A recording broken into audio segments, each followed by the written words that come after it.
Hablemos de los ritos de coronación del rey de la India. Atención, nos llaman muchísimas personas que nos dicen, por favor, queremos conocer los ritos de coronación del rey de la India. No para de sonar el teléfono. Contaremos algunas curiosidades de lo que sucedía en la India antigua cuando un rey iba a ser coronado. Había toda una serie de rituales que no solo implicaban la pompa, que es previsible, sino el ejercicio o la puesta en funcionamiento de algunas creencias y supersticiones que vale la pena detallar. Adquirido el derecho de reinar, el pretendiente al trono solo obtenía su investidura con la coronación.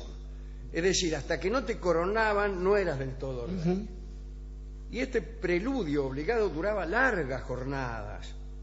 La elección de la fecha o del período de coronación estaba a cargo naturalmente de los astrólogos, como ocurre en cualquier sociedad seria y científica.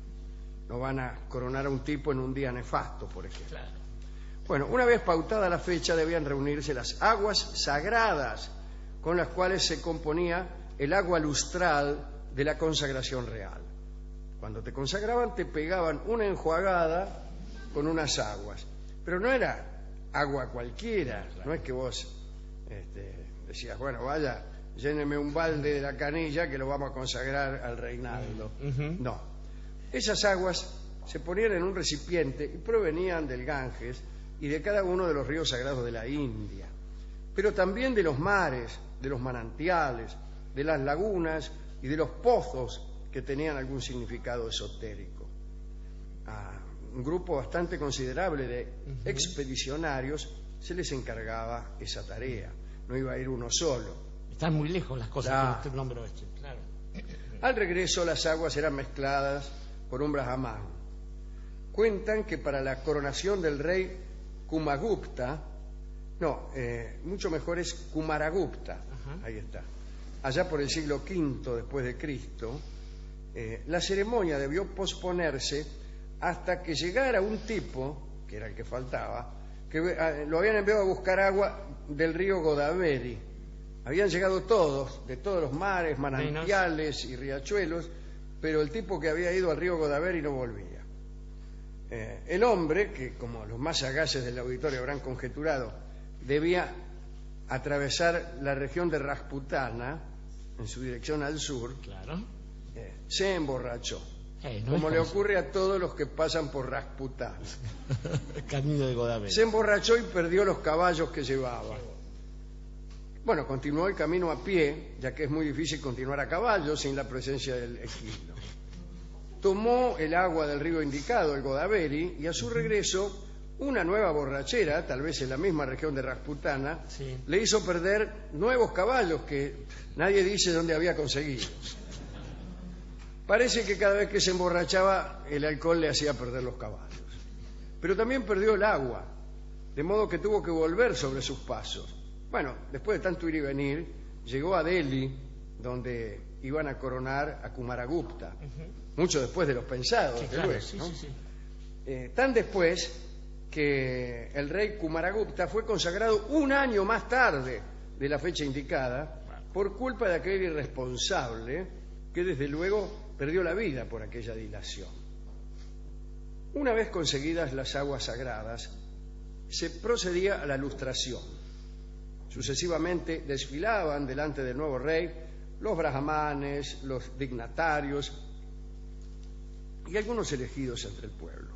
Uno tras otro rociaban al rey, que ya estaba sentado ahí en el trono, serio como perro en bote, con la mezcla sagrada lo rociaban, ¿no? Digamos que el momento principal de la coronación era precisamente la mojadura. Toda la tarde lo mojaban y lo mojaban al rey. Y durante un año el rey no debía cortarse el pelo a fin de conservar el vigor que aquellas aguas lustrales le habían comunicado. Pero no terminaba allí la ceremonia. Después de la lustración, sentado en una piel de tigre, el rey debía jugar una partida de dados con su primer ayudante. Cada uno lanzaba dados diferentes, ¿no? Los dados que lanzaba el rey no eran los mismos que los del ayudante. Pero los dados del rey eran necesariamente imbatibles. Digo por el alcance ritual que la victoria del rey tenía. La imbatibilidad de esos dados se lograba merced al peso de sus caras, como sabe cualquiera que haya cargado dados. Un procedimiento que no solamente conocían los sacerdotes y los brahmanes de la antigua India, sino los fabricantes de chivos de santos lugares. Bien, de ese modo hacían dados que aseguraban perpetuos 7. Bueno, más tarde, después de ganar esa partida arreglada, hemos tenido que arreglar los dados porque es una razón de Estado que el rey triunfe. Se empieza por hacer trampa en la partida ritual de dados y después ya está. Cualquier trampa que se hiciere responderá a una razón de Estado. Esa forma de ver las cosas es la siguiente. Ya la conocen, ustedes la habrán visto miles de veces en la historia del mundo. Hay razones superiores que permiten saltar por encima de las leyes morales, pongamos por caso. Bueno, ya con una sola de esas razones sonaste. Claro, sí. Así que, atención. Atención, digo, los príncipes que cargan los dados al principio para ganarle al secretario, ¿no? Bueno. Más tarde, montado en el elefante de Estado, no el elefante del Estado, claro, en el sentido blanco, metafórico, sí. Metafórico del aparato estatal difícil de maniobrar, etcétera. No, había un elefante que era el elefante de Estado. El rey, precedido por la orquesta, debió ser algo digno de verse, ¿no? El tipo montado en un elefante y adelante una orquesta tocando de un modo bastante inseguro, equivocándose muchas veces porque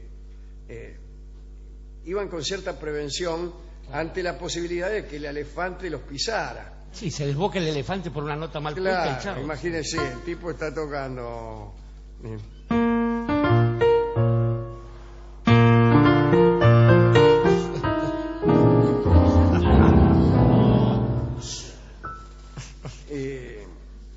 Rasputada. Así que tocaba mirando para atrás.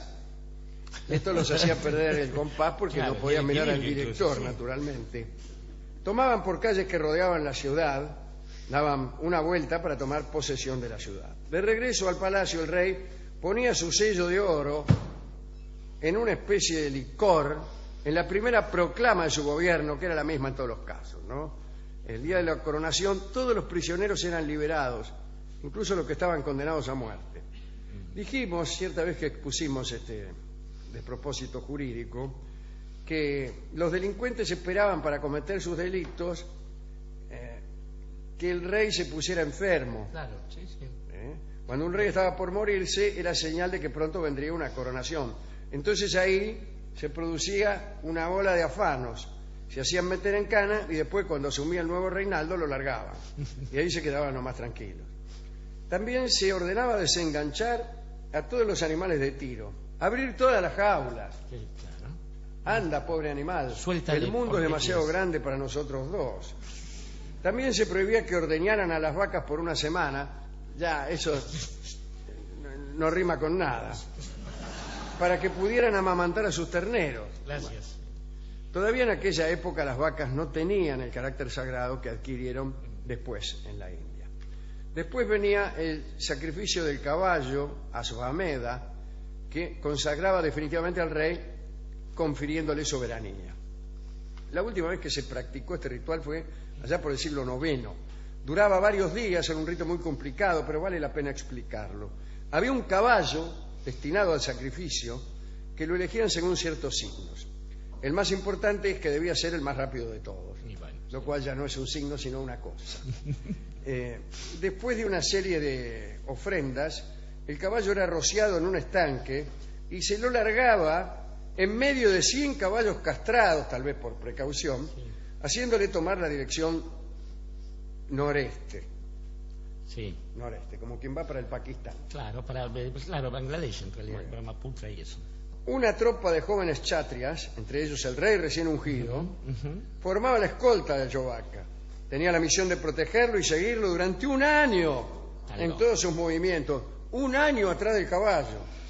Los territorios que el caballo cruzaba eran considerados como conquistados por el rey que ofrecía el sacrificio.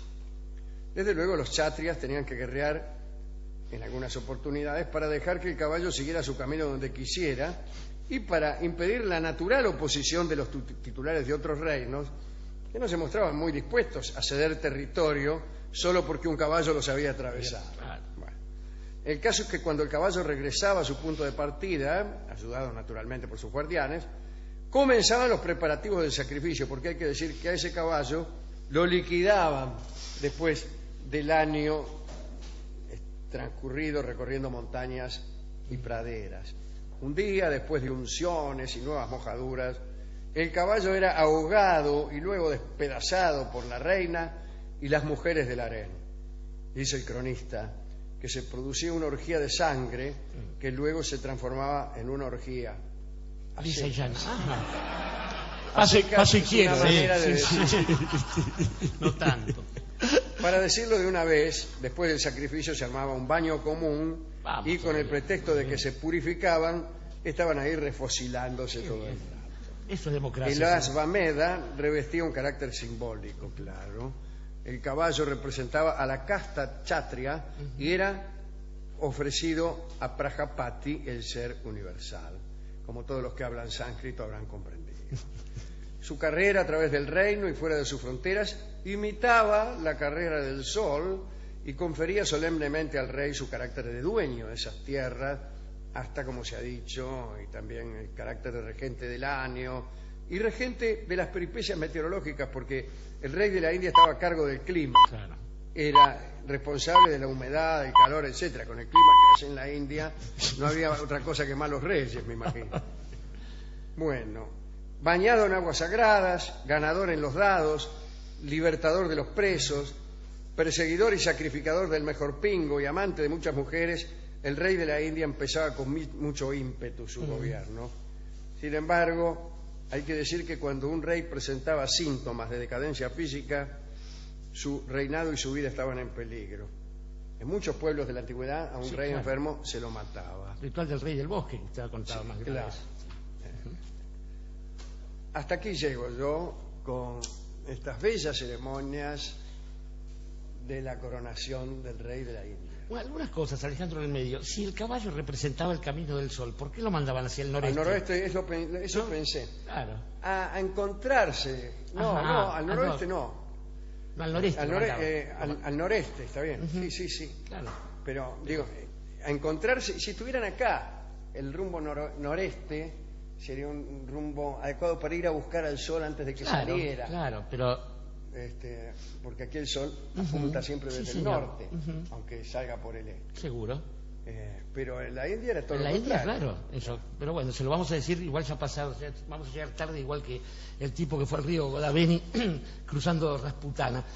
Decía que hay otros rituales que han permanecido en Occidente. El óleo crismal no hace otra cosa que reproducir el ritual este de los ríos, con la pretensión de que basta la bendición de un sacerdote, de un obispo, para que ese aceite cobre un carácter sagrado. Pero no hay rey coronado en Occidente que no sea pasado por el óleo crismal. Sí. Y que se llama así porque se lo ponen en la crisma, se lo ponen en la nuca, ¿no? Y a los reyes es casi claro, es eso. Un detalle casi universal. De ahí viene también la idea del ungido en el caso del Cristo, que claro, pasó por ese lugar. Estaba pensando también que lo del sello es otra cosa habitual, sello que además suele tener, una cosa que mezcla signo y acción, que es el escudo real, aquel en el cual está impresa la razón por la cual ha llegado al reinado. Es también, como decía Barton, una forma de identificación. El que posee el sello real es el rey. Bueno, hay una novela de Mark Twain, aquella de Príncipe y Mendigo, donde en algún momento se pierde el sello de la corona británica y entonces esto explica por qué. Claro, esto le permite seguir adelante con la novela, porque lo usaba el niño pobre para partir nueces. Hay una cosa interesante, aparte de estar un año atrás de un caballo, no sé, atrás de una yegua le ha pasado a muchos paisanos buscando la yegua madrina. Hablo en la río de Lobería.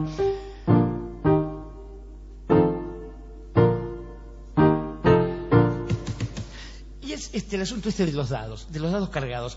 Hay alguna frase de Einstein hablando de si Dios juega a los dados o no, y dado que los reyes son elegidos por Dios, es interesante que el azar sea condicionado por esa legitimidad que supuestamente le daba a un monarca la elección divina, ¿no? Ahora, El problema es que, aunque se cumplan todos los rituales, más allá de que los dados estén cargados, de que el caballo vaya para donde vaya, no hay ninguna garantía con el futuro, igual que no hay ninguna garantía con el futuro en nada, en absolutamente nada. De modo que uno puede empezar a entender por qué el turf, el deporte de los caballos, se lo llama el deporte de los reyes. Allí, a menos que esté arreglada la cosa, tampoco hay una garantía en nada. De modo que estas bellas ceremonias de la coronación de un rey en la India bien podrían terminar, Alejandro, con una milonga burrera. Y una milonga burrera es lo que escucharemos ahora en la voz de don Jorge Vidal.